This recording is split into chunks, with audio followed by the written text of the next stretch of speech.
terkait dengan perbedaan pendapat dalam dinamika politik. Perbedaan pendapat itu demokrasi. Namun terkait dengan hasil penilaian, memang tadi beberapa calon mempertanyakan bagaimana teknis tata cara penilaian, mana hasil cara penilaian. Tetapi memang tim penilai juga punya indikator-indikator tertentu. Tetapi walaupun kami di pandangan-pandangan fungsionalis, termasuk pandangan saya secara pribadi juga, karena di sini adalah ada tidak objektif, gitu, tidak objektif dan tidak transparan. Tetapi ketika transparansi itu tadi disampaikan, menurut pandangan tim penilai memang dianggap cukup, ya silakan. Tetapi kami teman-teman yang tidak merasa puas itu memang betul sudah menyampaikan surat kepada DPD provinsi dan sampai pusat supaya menjadikan satu bahan evaluasi dan menjadikan bahan pertimbangan, supaya bahwa apakah benar dan tidak terkait dengan penilaian tersebut cuma tim penilaian dan Tuhan yang Maha Tahu. Maka dari kami alhamdulillah sampai hari ini apa yang disampaikan tadi bersama-sama, kondusivitas tetap terjaga, tetapi kontestasi politik tetap harus berjalan bersama-sama untuk menciptakan 10 kursi untuk Kabupaten Pangandaran. Penentuan nomor urut itu hasil dari penilaian tim 9 kita di DPD. Ya. Jadi diantaranya salah satu dari penilaian itu kan tentunya ada PLDT ya, prestasi, dedikasi, loyalitas ya terhadap partai. Nah, itu salah satu penilaian yang paling utama. Dan sudah disepakati oleh 9 tim penilaian penjaringan penilaian untuk menentukan nomor urut. Dan alhamdulillah saya sampaikan kondusif sih ya. Walaupun biasa, namanya di politik itu kan dinamika politik itu pasti ada. Kepuasan itu ada yang tidak bisa memuaskan semuanya tentunya. Ada yang kurang puas, ada yang memang sudah layak gitu kan ditempatkan menjadi nomor urutan misalnya yang pertama. Tuh, dan hari ini kita melaksanakan lagi rapat karena DPD juga tentunya tidak mau ini menjadi berita yang seakan-akan Golkar tidak kondusif, bahwa ini perlu dikomunikasikan dengan baik. Jadi daripada kita di luaran ya, apalagi sekarang sudah lagi mulai panas ya, jangan sampai para fungsionaris itu salah menyampaikan di luar, apalagi dengan maaf dengan di media gitu kan ya. Ya kita ketua DPD mengundang seluruh fungsionaris untuk silahkan hari ini gitu kan dibuka komunikasi atas ketidakpuasan misalnya kemarin tentang kenomor. Dan alhamdulillah hari ini semua ditampung oleh ketua, diberikan ruang untuk menyampaikan.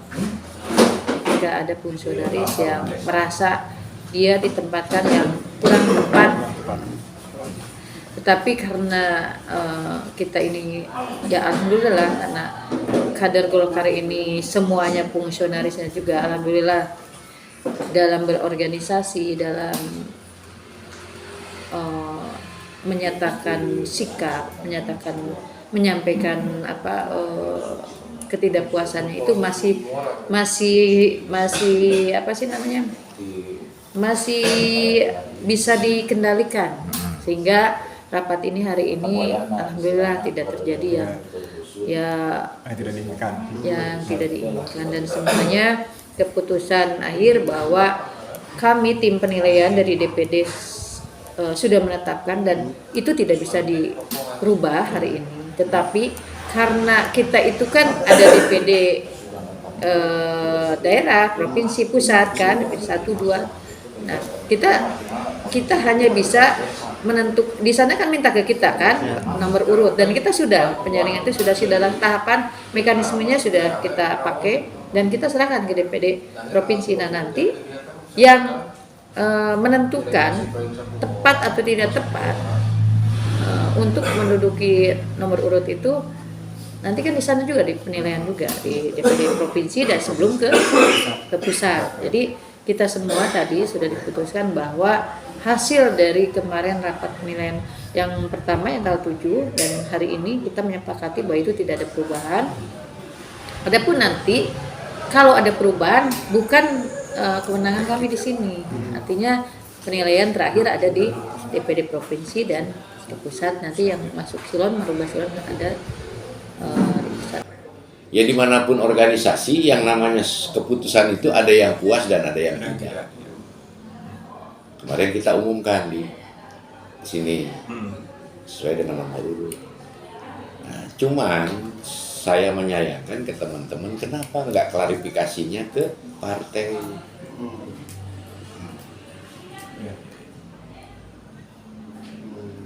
Akhirnya mereka berkirim surat. Silakan, itu hak politik mereka. Berkirim surat ke provinsi dan ke pusat. Saya ngambil langkah untuk hari ini kita berkomunikasi. Dan ini bukan tidak ada gunjang ganjing, sebetulnya sudah selesai, nggak ada masalah. Ya namanya keputusan kan ada yang puas dan ada yang tidak puas. Tapi hasil dari itu ya harus kita setujui. Dan hari ini KPU mengeluarkan sistemnya profesional terbuka. Jadi nomor urut 1 sampai dengan nomor urut 10 itu samakannya. Hari ini bukan nomor urut yang ditentukan oleh KPU besok. Suara terbanyak. Kan gitu. Misalkan si Dadap nomor urut 1, si Waru nomor urut 2. Si Dadap dapat 500, nomor urut 2 dapat 4.000, siapa yang dilantik? Nomor urut 2. Kecuali kalau profesional tertutup, ya. Karena yang menentukannya partai, kan gitu. Ini sebetulnya tidak ada lain. Instruksi itu memang kewenangan DPP kepada provinsi kepada ketua DPD, dan untuk segera melaporkan hasil penilaian.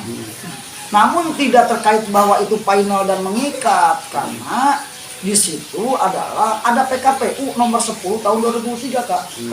Kewenangannya adalah DPP, gitu loh. Artinya kabupaten cuma melaporkan hasil penilaian, dan itu harus semestinya disosialisasikan kalaupun ada sanggahan dan ketidakpuasan.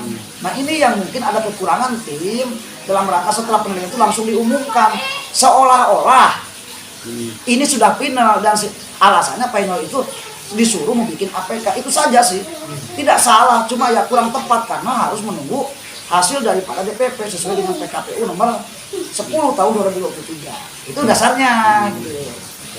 Alhamdulillah Golkar tetap solid, tetap satu kita punya target 10 kursi, mudah-mudahan bisa tercapai. Dengan dinamika seperti ini insya Allah fungsionaris semakin ya namanya juga kita calon pemimpin, calon anggota DPRD ya harus berani bicara, ya kan? Sistemnya hari ini sama dengan kemarin Sayan Laik itu contoh di dapil 1 suara Golkar ini dengan suara calon itu anggap saja 25.000. Nanti suara yang masuk di dapil ini berapa, BPPT-nya berapa? Misalkan BPPT-nya 6.000. Berarti kalau Golkar 25.000 bagi 1, berarti Golkar dapat 1. Bagi 3 masih dapat 1. Bagi 5 masih ada sisa 1. Seperti itu. Jadi siapa yang harus 3 orang ini? Ya tinggal kita lihat. Dari 1 sampai 7 di sini siapa yang terbesar? Pertama, terbesar kedua, terbesar ketiga. Bukan yang terbesar ketiga nyumbang ke 1, enggak. Enggak ada sumbang-sumbangan. Gitu pertama pasti arana beriman tadinya, artinya ya bukan bahwa ini masalah ini dianggap tidak sih, tetapi ada polemik yang bisa ketidakpuasan itu disampaikan kepada provinsi itu aja. Saya juga mengusulkan sebetulnya kepada ketua DPD bagaimana sebagai kita yang sudah menjadi sudah menjadi pejabat di partai, sudah menjadi anggota fraksi untuk menjadi nomor urut pertama. Tapi kan saya hanya bisa mengusulkan saja gitu kan, dan saya juga termasuk di dalam tim penilaian itu, KSB kan termasuk. Jadi tetap kan penilaian juga dipertimbangkan lagi oleh yang 9 ini gitu kan. Kalau mengusulkan sudah saya gitu kan, dan mengusulkan bagaimana pertimbangan penghormatan prestasi buat kami sebagai anggota fraksi yang tentunya sudah ya tadi PDLT-nya tentunya loyalitas kita kepada partai mungkin akan lebih dari teman-teman yang baru Benten ya misalnya baru masuk karena dia mau mencalonkan baru masuk Golkar. Nah, ini kan harus menjadi penilaian dan itu sudah saya sampaikan dan itu juga menjadi bahan pertimbangan sehingga mungkin ada teman-teman kita yang anggota fraksi yang memang tidak menduduki nomor 1. Itu mungkin penilaiannya bukan mungkin memang ada penilaian khusus gitu. Tetapi kembali lagi ini kan kita sedang dimasukkan ke provinsi. Apakah nanti provinsi memang ada PO-nya gitu kan, ada ADRT-nya. Kalau anggota fraksi itu harus menjadi nomor urut 1, ya kita tidak bisa apa-apa gitu kan. Nah hari ini yang baru panjang anggap Pak Boy. Partai Golkar ini bukan partai oposisi. Di dalam buku pinter Golkar ini adalah partai pemerintah. Pada saat kita punya perhelatan politik, misalkan pilkada, gubernur, kalah dengan yang lain, kita harus sesegera mungkin merapat ke pemerintah, bukan ke figur ketua partainya. Karena kita partai pemerintah. Untuk apa? Mengamankan kebijakan pemerintah.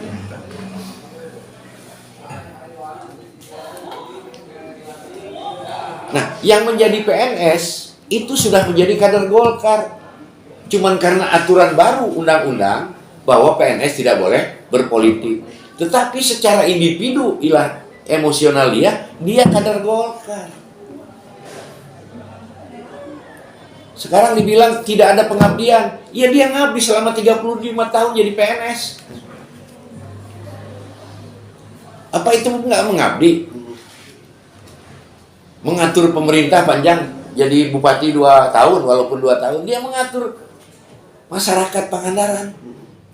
Yang namanya PNS itu kader Golkar. Berarti semenjak panjang dinyatakan PNS, dia kader Golkar.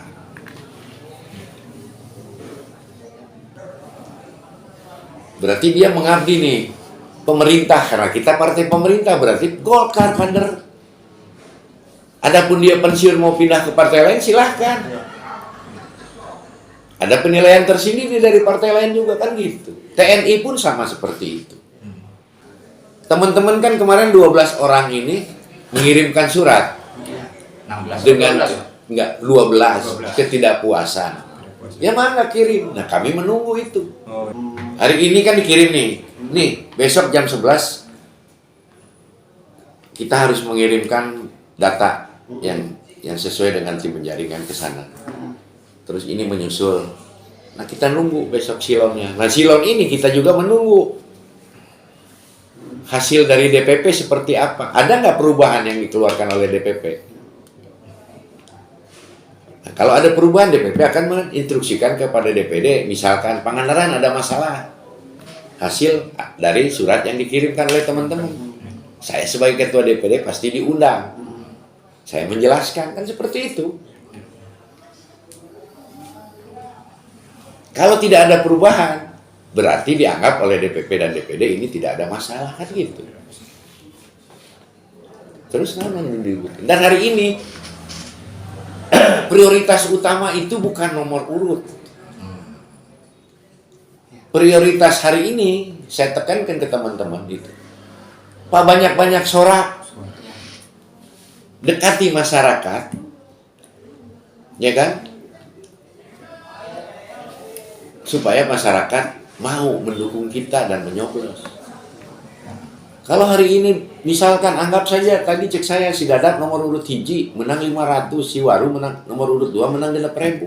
Sanu dilantik dia. Nomor urut 2. Era moal nomor urut 1 teh si Dadak teh ngotot hoyong nomor urut bere anggap. Terus era moal. Saya sebagai ketua DPD itu melihat menjaga harga diri mereka.